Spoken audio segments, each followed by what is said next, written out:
winter conference, monthly educational programming, technical assistance, and farmer mentoring, and scholarships for students and beginning farmers. This year, your generous donations have made all of this possible.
Any amount is helpful. You can learn more and donate at NOFA-NJ.org.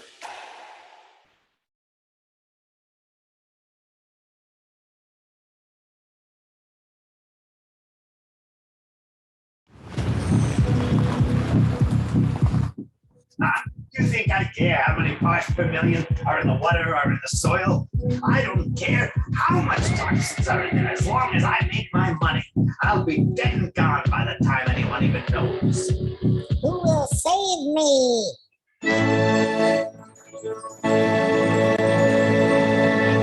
Captain Sequester, Water Woman, Mycelia Man, Dirty Girl, El Procesador. Together they are the Adventures.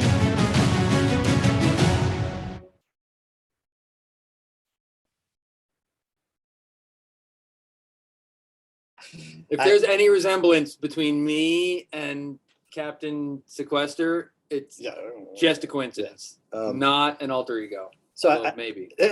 Well, it's not even alter ego. That's a real. It's just my ego. Yeah, it's just his ego. Anyway, so I hope everybody had a wonderful lunch session. You're welcome to keep eating, of course, if you keep eating, except Karen Washington, you can't eat right. I mean, you can if that's what you're, but anyway, we're getting ready for you. So Karen, I know you had your screen share up, but I re-commandeered it back. So it looks like you're about ready. Hi, how are you? Hey, showtime. I'm ready. Rock and roll. Cool. All right. Well, so here we'll play we have a little title slide for you too. So we'll put that up for a minute. You can introduce yourself.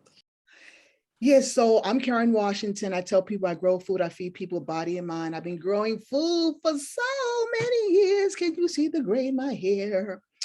And so I am excited to talk to you about what has been happening on the front of urban ag, start from the very beginning to what is happening in this changing climate. So you're ready to rock and roll? All right. Oh yeah.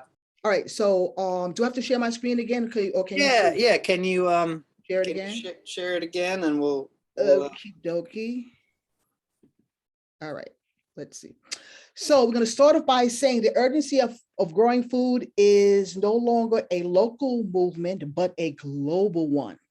The aim for cities and countries is not to grow food to feed themselves, but to help build a food system in which all people are fed and hunger and poverty are no more. That's what I said.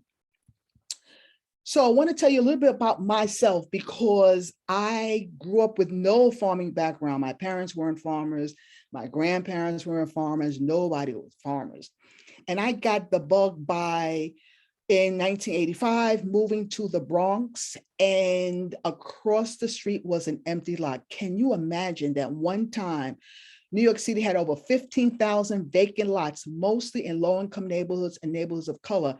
And I say that because I look at some of these pictures now, and this was back in the early 70s and 80s, and I look at these pictures now, and I'm saying, wait a second, some of these pictures still look like in areas of poverty that you see sometimes in cities like Baltimore or Philly or Oakland. These things are still happening today, and we have to sort of understand why it is that we still have vacant lots and we still have hunger and poverty.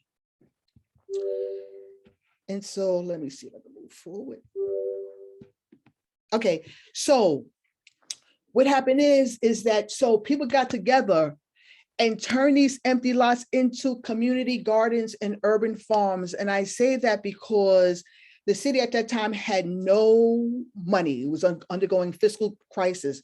And so people that could move with power and privilege, they call it white flight, those that remained came together and formed these community gardens. But in the beginning, folks, it wasn't about food per se. It was about communities coming together with limited resources and turn something that was detrimental, something that was harmful, turn into something that was beautiful, relying on self-reliance and self-preservation. And so by working in these sort of community gardens, we started to talk about how we can come together and organize. And one of the things, when any time there is land in any municipality or city, it has political consequences. And so you think that you're doing the city a good job by taking these empty lots and turning into community gardens. But in 1998, then the mayor, Giuliani, decided he's going to auction off in the middle of the night 100 community gardens. And back then, folks, people were not savvy when it came to politics. You know, we just wanted to get in our gardens and grow food and have flowers and really organize within our communities.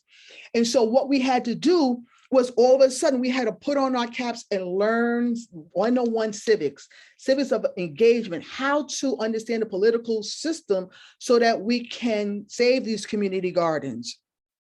And so we began to organize, form coalitions, and started to challenge the system in such a way that we started to have a voice in changing the narrative about growing food in cities. And we started to organize and realize that citizens, we had this democracy of voice that we could exercise and to make change.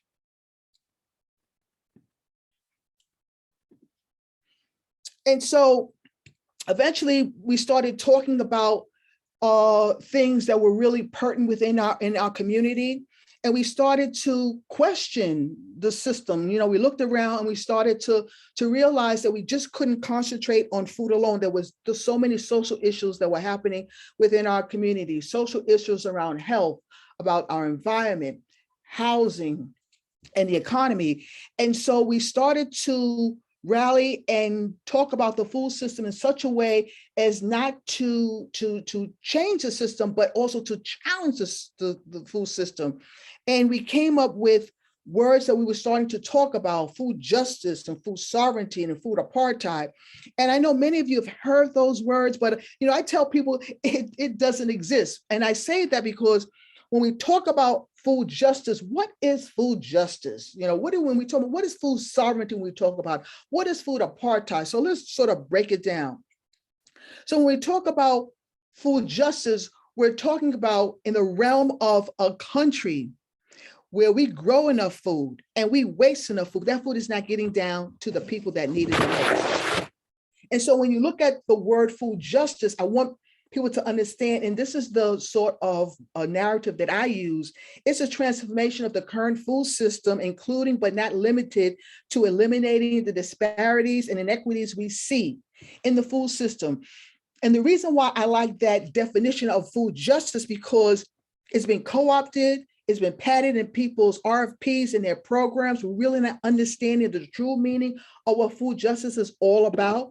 So when we talk about food justice, and when I said in that definition, transformation, that means that it is an active movement and not a passive movement. And so in order for you to be working on food justice, you have to be actively working on dismantling the injustices, the social injustices that you see. And so some of the social injustices that we see are normally around race and gender and class inequalities, the lack of opportunity to be self-sufficient and self-reliant. What does that mean, to be self-sufficient and self-reliant? It's for people in the communities to have the ability to govern themselves and to be able to stand on their own feet and to make decisions. We're talking about food justice when it comes to people who have lost their land because of theft, because of racism, or because of displacement and gentrification. We're talking about the lack of living wage jobs and this sort of generational wealth gap that we have within society. We're talking about lacking the historical content on how this country was built, how land was given, how wealth was given, how resources were given to others. We talk about the lack of conversation that we have when it comes to trauma. And do you know that people who have been oppressed for a century, that trauma still resonates within the DNA of people? And then we need to talk about the history on how this country was built and how it was built on the backs of indigenous and enslaved people, and have those hard conversations that sometimes we find difficult to have. And then also talking about the willingness of people to have power over others. And so again, when we talk about food justice, it's a transformation of the food system. So you have to be actively involved in doing that. Next, food sovereignty. Again, another word that people use all the time without giving it true relevance to who or the people who claim that word, food sovereignty. Well, it were peasants and farmers of the global south as they were fighting for self-governance. And so again, we've taken that word without giving credence to the work of peasants in the global south and farmers who have for so long been working for the rights to self-govern, the right to have the control of their food system in such a way that people within the communities have power. And then last we'll talk about is food apartheid. And so I coined that term food apartheid because I was hearing time and time again that people who have limited access to food or lack of a supermarket or have to go for a long distance to get their food, they live in a food desert. And so I had to rack my brain and I said to myself, do I live in a desert? And then I had to reach out to my friends in Oakland and Philly, in Chicago. And I said, yo, we live in a desert?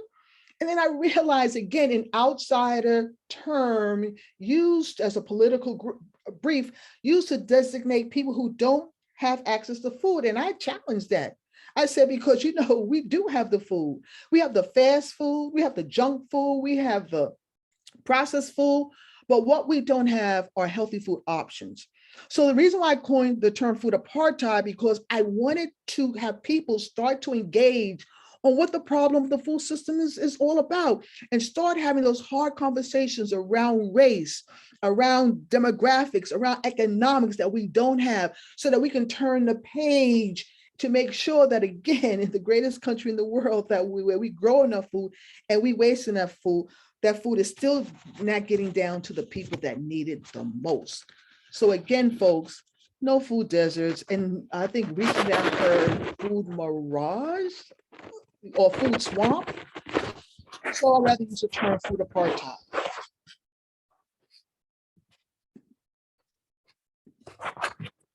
Next, when it comes to what has been happening within our communities, people are starting to realize that, the economic ingredient that it takes in terms of building wealth in our cities.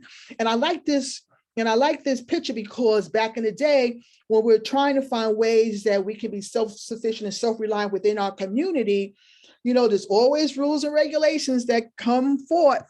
And so one of the rules when we were trying to say it would be great to have chickens and use those eggs. And so the city said, well, you know what?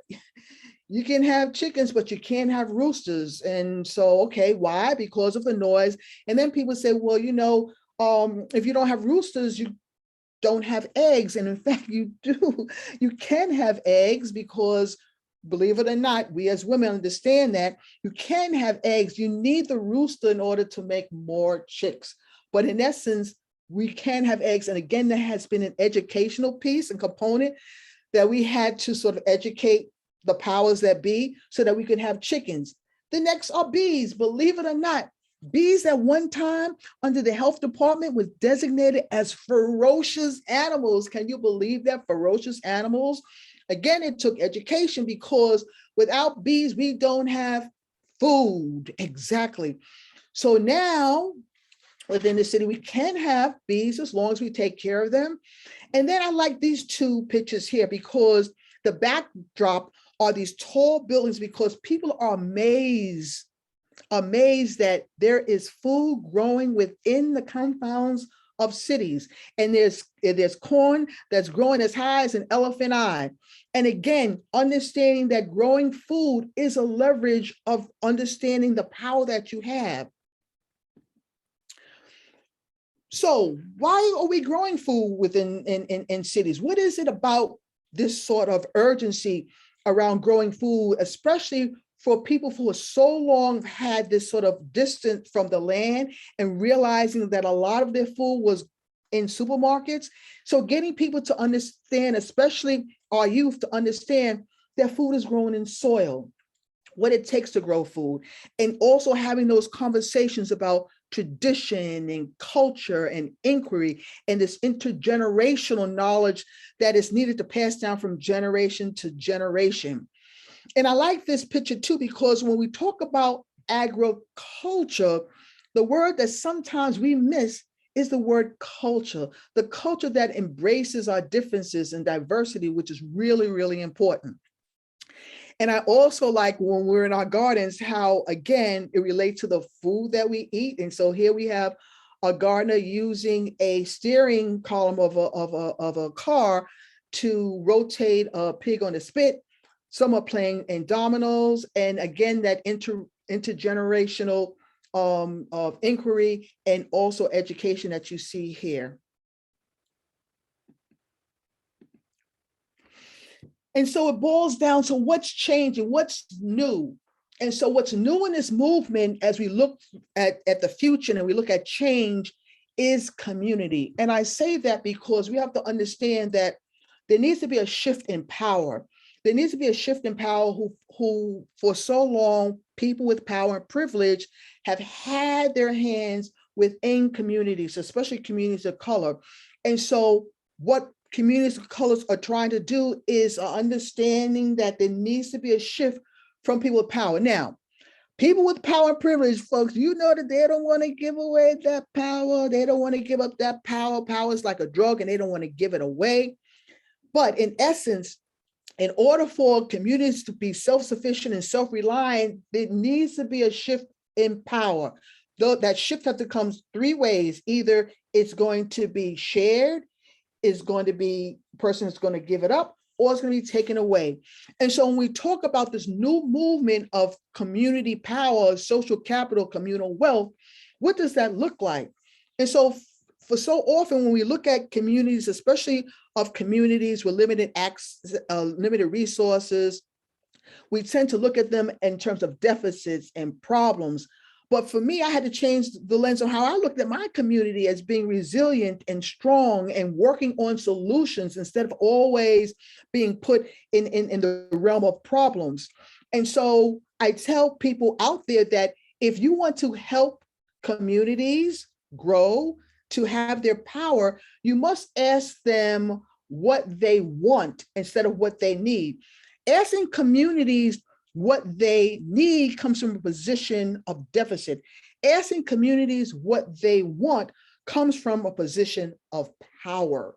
Something to think about. And so now people are galvanizing and starting to understand collectively where their power is and starting having those hard conversations about social capital and communal wealth and what does that look like.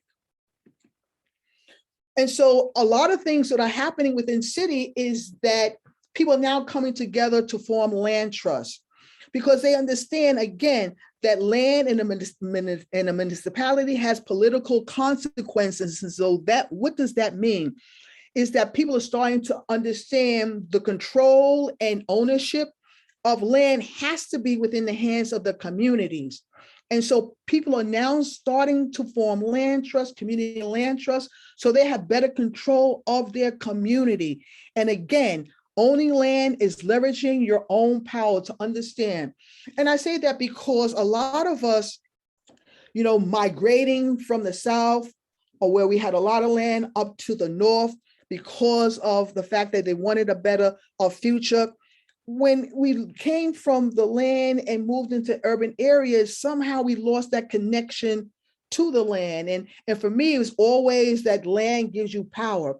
And so now you're starting to see so many young people, so many people in cities now engaging on trying to reconnect to land in such a way and engaging in such a way to think about leveraging their own power, which is really, really important. Next is entrepreneurship, something that we don't talk about, again, within communities of color and poor communities, because we have this preconceived notion that when it comes to food is that, people are pointed towards going to soup kitchens and food pantries, which is all well and good, don't get me wrong, but they're not sustainable. They're not a sustainable way of getting food. And so what we're trying to introduce as we look at the next phase of what urban agriculture is going to look like, what is it going to look like to change the systemic system around hunger and poverty, is starting to have those conversations about entrepreneurship, again, social capital and communal wealth. What does that look like? So a couple of years ago, we were asked to grow serrano peppers in our community gardens and turn that into a hot sauce. And the proceeds from this hot sauce goes back into our community gardens. Something to think about, especially when communities were so desperate and trying to find ways to be self-sufficient and self-reliant, because within our communities, especially communities of color, we don't talk about wealth building. We don't talk about entrepreneurship. We don't talk about owning a business. We don't talk about supporting each other. And so the project of entrepreneurship is a way that people can start talking about being self-sufficient and self-reliant. The next, again, I brought this up, the chicken and the eggs, which came first, y'all? And so now with the eggs, we can start selling our eggs at our farmers markets. And so now you have community gardens engaging in keeping chickens. The next phase, I'm pretty sure they're going to talk about is how to then get permits to start processing chickens. But right now, the education is getting people to now have chickens and chicken coops within cities. Again, looking at it as a profitable enterprise.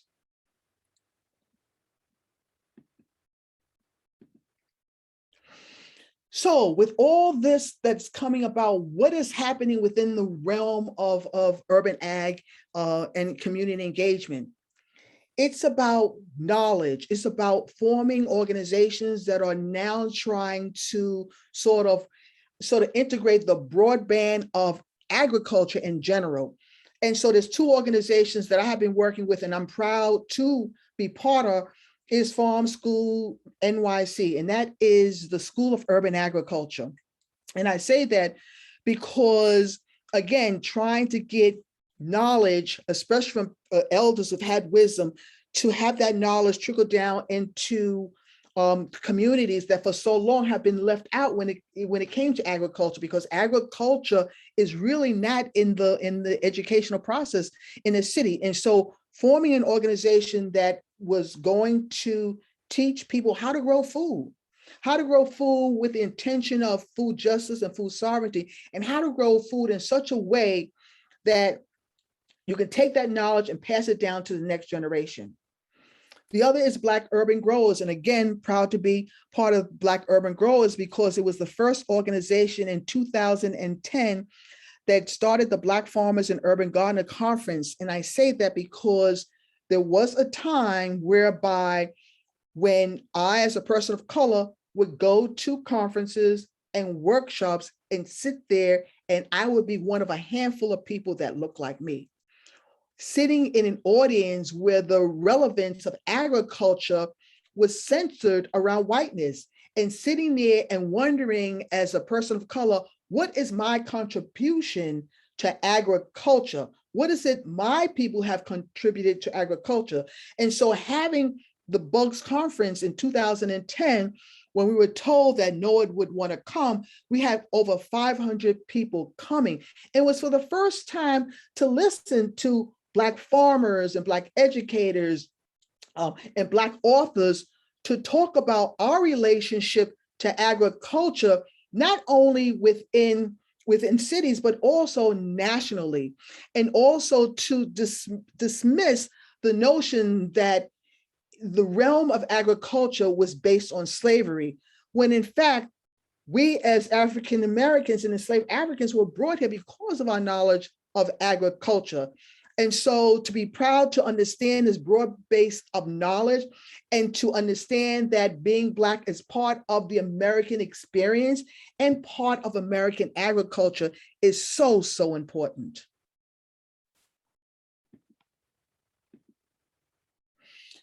And so what does the future hold for agriculture? What is happening?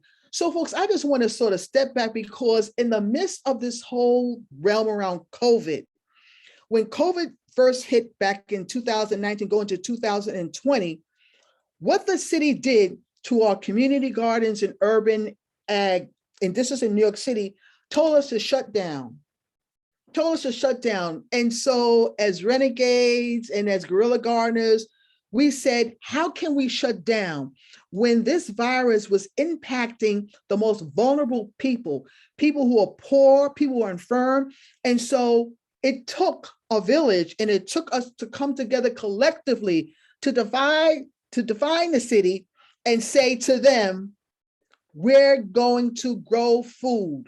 We're going to grow more food, and we're going to come together to feed our community. And so what we did was we started and really expanded on our farmers markets, and we worked in our community gardens, and we paired with food pantries and soup kitchens to make sure that people were getting healthy food, because in order to fight this virus, at that point in time, it was about eating healthy to being healthy. And again, we did all the right protocols. We had conferences with the health department to talk about 6 feet distancing, hand washing, mask wearing, educating our community. But we felt it was important and imperative of growers and community gardens in New York City to come together and to grow food for our community. And we continue to do this. We continue to grow food for our community. And so what is the future of urban agriculture looks like? I was just on a call last month, because now New York City, hopefully, and I'm proud to say that, is starting to open up an office of urban ag. And so what is that going to look like? Because folks, in the past, we have been pitted against one another. You hear people of, we can grow this better, our technique is growing this better. The bottom line is that we have hunger and poverty. And so how can we all think about what are different techniques on how we can grow to feed our communities? And so there are going to be methods of aquaponics and hydroponics and rooftop gardens and vertical gardens and green spaces. All of them must come together, because the intention and the bottom line is that people need to be fed, and they need to be fed healthy food. And if it takes all of us coming together under the umbrella of urban ag to do that, we need to do that now. Let me just say this sort of misconception that's out there. People say, well, are you trying to say that urban ag and community gardens and urban farms are going to feed everybody in the city? Heck no, that's not the point. That's not the point. The point is providing an outlet for people not to understand that they have a right for healthy food, but also to understand that there is a partnership between urban and rural farmers. And at the end of the day, both urban and rural farmers, what's our most important thing to do? Is to make sure that everyone has a right, is a human right to healthy food. And that is what we need to do together, to understand it's a partnership. And it's not one is better than the other, but how do we come together, folks? Because we waste so much food, and yet that food is not getting down to the people that need it the most. And so how do we look at in terms of urban agriculture as a tool to educate people about where their food comes from, but also giving people the urgency, a feeling that they have a right to eat food that is fresh and healthy and that is local. And that's what we need to talk about. And that's what we need to concentrate on. And so, folks, the census is right around the corner. And so I want to make sure that farmers know that, according to the ag census, all you have to do is to grow $1,000 worth of produce to be considered. And I say that because in New York City, the census is, let me step back, because the census is so important, because the census counts the number of farmers. And if you have a large number of farmers, then, it translates into resources and money and support.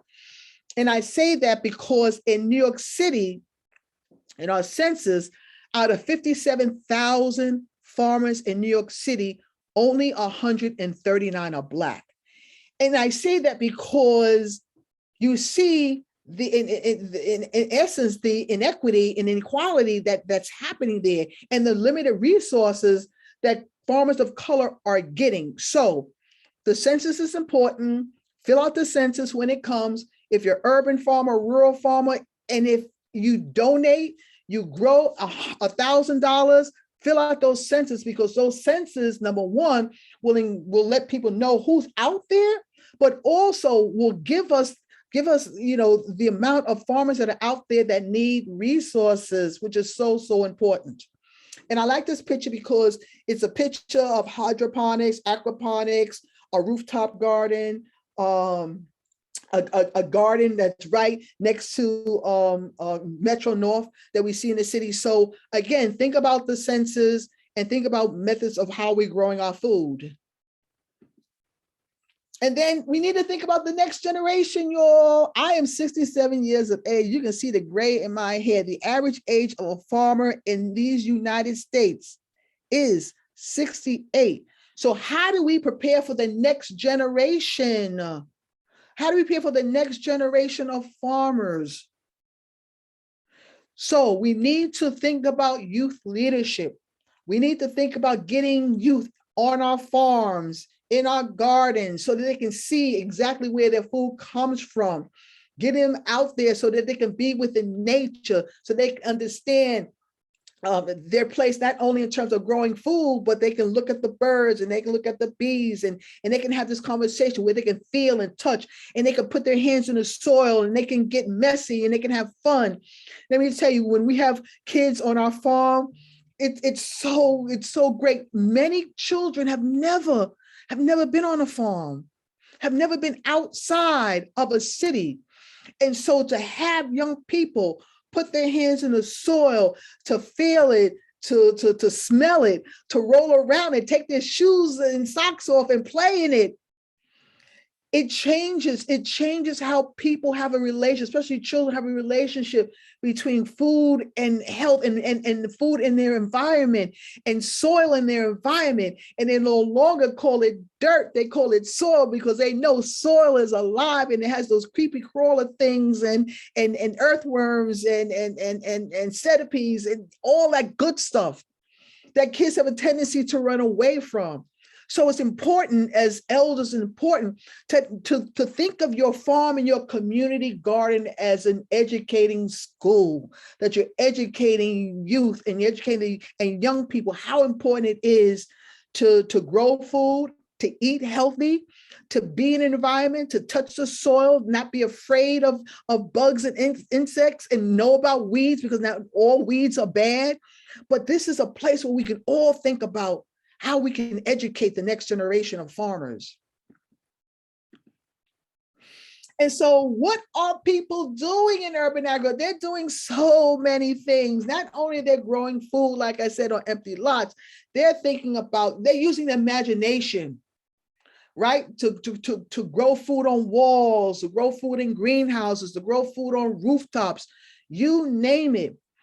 there is inquiry, there is, people with ideas, with imagination to think of ways that they can grow food, in essence, to grow food to feed their family and to feed their community.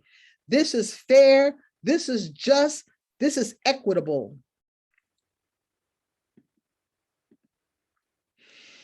And then it takes also advocacy. And so now you see groups coming together and marching and demanding change in food policy, demanding change in food movement, demanding change at big ag, demanding change when it comes to lobbyists and big ag and all these food companies.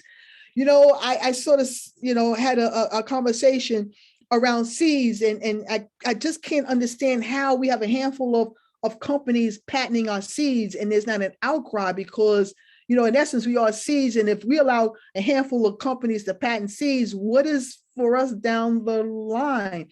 And we have to make sure that we're not only talking about farmers, we're talking about farm workers, and to make sure that their voices are being heard, and that people are given a living wage when it comes to labor, and having those hard conversations. But it takes groups of people organizing, coming together, marching on in the street, demanding change. Because at the end of the day, folks, change is scary, but change is inevitable.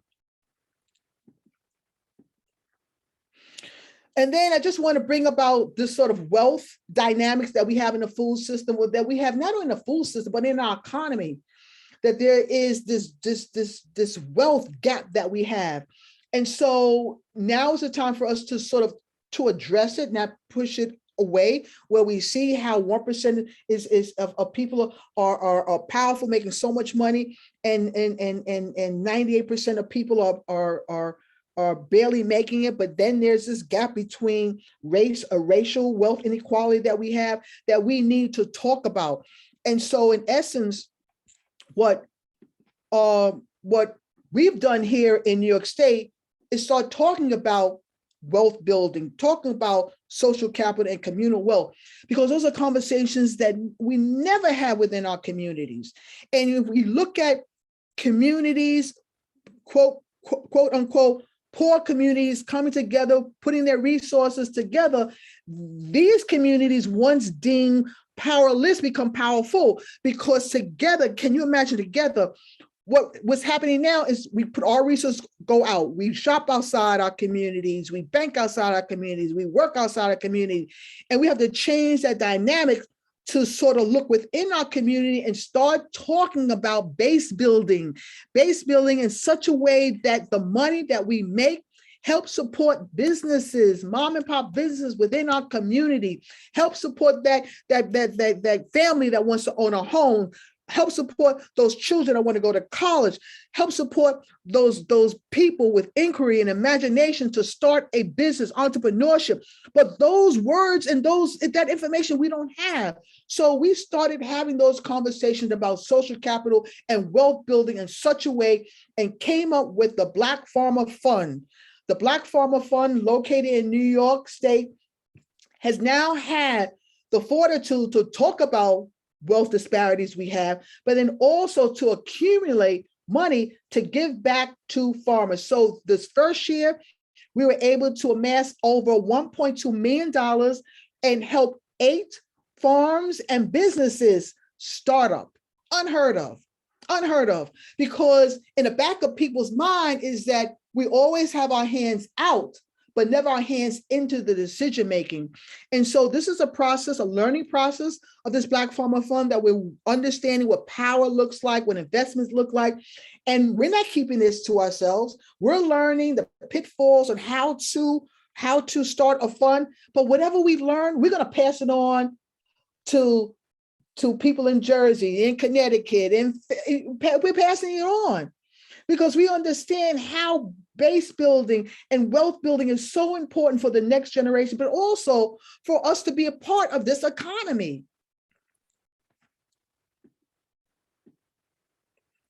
And so I guess I said enough. So this is my farm. So I wear 2 hats. So a community garden in the Bronx that trained me, Urban Ag trained me to get ready in 2014 to start a farm with 4 of my friends up in Chester, New York, in Orange County, the Black Dirt region. And when I say it is black dirt, it is black dirt because 40% of the soil is organic, unheard of. And so we're only an hour and 15 minutes from the Bronx. We encourage people to come, children to come and be with us and be on the farm and see what we grow. And it's very, very powerful because, folks, I did not come from a farming background. And how I learned to appreciate soil and growing is putting my hands in the soil and feeling that connection of belonging, which was so, so powerful. So I end with this: to grow your own food gives you power. To own your own land is powerful. Again, my name is Karen Washington. I'm a farmer. I tell people I grow food. I feed people, body, mind, and spirit. I'm going to stop talking and take a deep breath. And it was a pleasure. The audience feels as though you should keep talking for a lot longer. There's a lot of excitement. You've clearly lit a fire. Yeah. Thank you. Thank you. Yeah, well, and again, this seems to be a popular thing for me to say to all our speakers today. Thank you for the work that you're doing, not just for coming today. Thanks for coming today. That's awesome. But the real meat of it, the work, in the community, and because yes, what we need as a society is to reconnect to the food, make sure people know, because without that, we're just hungry animals walking around. We like food. Well, and community. Thanks, everybody. Yeah, well, hang tight because we have some questions that come in, and so right. so let's go through. Scott, you saw one. Did you see one? Here we go. There's been so many conversations. A lot of conversation. There's been a lot of like websites shared, resources for folks to learn more. So this is one that I just happened to stop on. So there's a lot of community fridges popping up. I guess we're trying to talk about, so what are some of the ways that we can get some of the excess food to the people that need it? Well, like I said, what we've done, first of all, what we've done is align ourselves with food pantries and soup kitchens and churches that are already doing the work, but many times they lack fresh produce. Yeah. You know what I'm saying? I'm not dismissing anything because, people need food. I'm not being judgmental, but many times these organizations lack fresh produce. And so what we try to do is just partner, with a local church, a local soup kitchen, a food pantry, and do that work. Because no one should be shameful, about reaching out and being fed. There should be no shame about hunger. Yeah. And Andrea is the farmer. I'm the talker, I guess, but the connector, the mycelia man. So some of the food that she raises, one of our CSA communities is in Monmouth County, down Asbury Park, Ocean Grove, that kind of zone. And Bradley Beach has, it's based out of a church. It's a food pantry that we've been bringing fresh veggies to them. And usually they're okay with it being stuff that we got to get rid of it. Like we've harvested it and it's just a day too past, and they are so happy to take. All of the families that have been acquiring it say, wow, thank you, fresh veggies, who would have thunk? What do we got? So we do have a question coming in about city policies that support land ownership and long-term leases for urban ag. Let me tell you, this is what I'm talking about, food justice. Y'all got to get off your butts and advocate for that, because as the population grows and everybody talks about 2050, I don't know why they took that number, that there'll be an additional 2 billion more people on this earth, and mostly in urban areas. Folks, there's going to be a demand for development. So how do we continue to keep green spaces while understanding we have a homeless population problem that we have to fix? So we have to, and so what I try to do is that I try to speak to urban planners to think about putting gardens in their planning when they're thinking about building a new development. Why not do a roof garden? Or not, why not put a garden so that you're not pitting development from open space? And you're not saying, well, I need that open space and I need to take it because I need to build housing on it.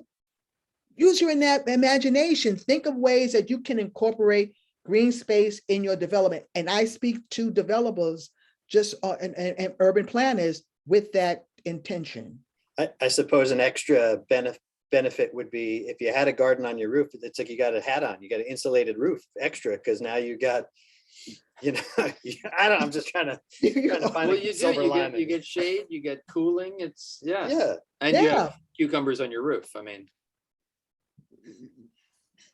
But I tried, I lived in Jersey City for a little while, and I hand carried up the fire escape 50-pound bags. Oh man. And fortunately I was able to leave it there when I moved, because for the next person to grow stuff, but it's important. Any more questions? I can't look at the questions. Scott's scrolling through right now. Well, so I mean, if anybody else has any other questions, throw them in there. While we still have Karen, you have been inspiring people in your wake everywhere you go. So we're happy to be a part of where you went. Yeah, if any, I mean, maybe people come off of, can they come off of mute? And they can't, right? You're controlling mute. Well, I think. Let me see. So there's some question. Are you in your educational work? Are you helping folks learn to do the putting up to can foods and store foods for preservation? Listen to me. That's what I talk to young people. First of all, the school system. I grew up in a school system where they cook the food, and now they're getting food that's microwave. I went to a school system that I had home economics, learned how to at least boil an egg. And so I try to tell young people, if you have grandma, abuelo and abuela, take out those Samsung Galaxies and iPhones and sit down and say, tell me how it was growing food back in the day. Tell me how it was cooking. And to use that platform, because folks, let me tell you something, that's where your essence, your legacy is, in those old elders' voices. And you must capture them, because if they go away, where is your legacy? People will tell you 10 years from now that your family never grew food, or they didn't know how to cook. They got everything from a grocery store. And so get that knowledge, get that history. That's your legacy. That's your power. And then ask those hard questions. Ask those hard questions. Go into a kitchen and cook with an elder. And I'm telling the elders too. Let me speak to the elders too. You know, don't hold on to that knowledge and be afraid to give it up. You know, right now I'm working with a program around mentorship of elders that have knowledge in farming and wanting to pass it down to the next generation, which is really, really critical. This is what we must do. In terms of passing it down to other generations, have you had any luck partnering with school systems, either private or public, to get educators into those schools? Let me tell you something. My community garden and my farm has been an outdoor classroom where people want to come, you know, once they hear about your mission and your vision, and it's not all about profit. You know, they don't want to hear farms talk about how much money they make.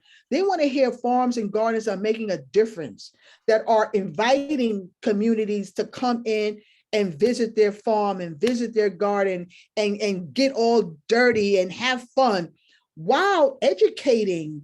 And so we have community days on our farm. The last month of the month during the summer, we invite communities to come. We have so many colleges that come up, because now one of the curriculums is food justice and urban ag. And so the curriculum is forcing students to come out of the classroom and come out to gardens and farms. Do you remember the Brady Bunch?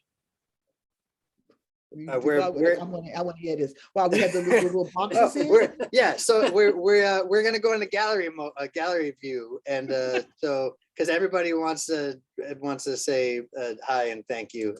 So if everybody goes to gallery view, there's everybody. Hi, Hi, everybody. everyone. I see some familiar faces. Hey, All of thank the you. best. Thank you, Yeah. Karen. That's awesome. Hey, y'all are the best. Really That's right. great. Come off of mute because I love you all. Thank you. Love you. Thank Y'all are you. the Much. best. Thank you so much. Take that knowledge and run with it. Bye, everybody. Thank you, Bye, Karen. Goodbye. Thank you. Thanks, Karen. Bye. All right. All right. Well, everyone, that was great. We got to see everybody for a couple of seconds there. That was cool. So next up we have Raj Patel. But I guess, how's everybody feeling? Do we want to do another 5-minute pee break? Feeling good? You want to keep pushing through, or Give him a break, Tom. Oh, you know, you guys Yeah, deserve a break. break, gosh darn it.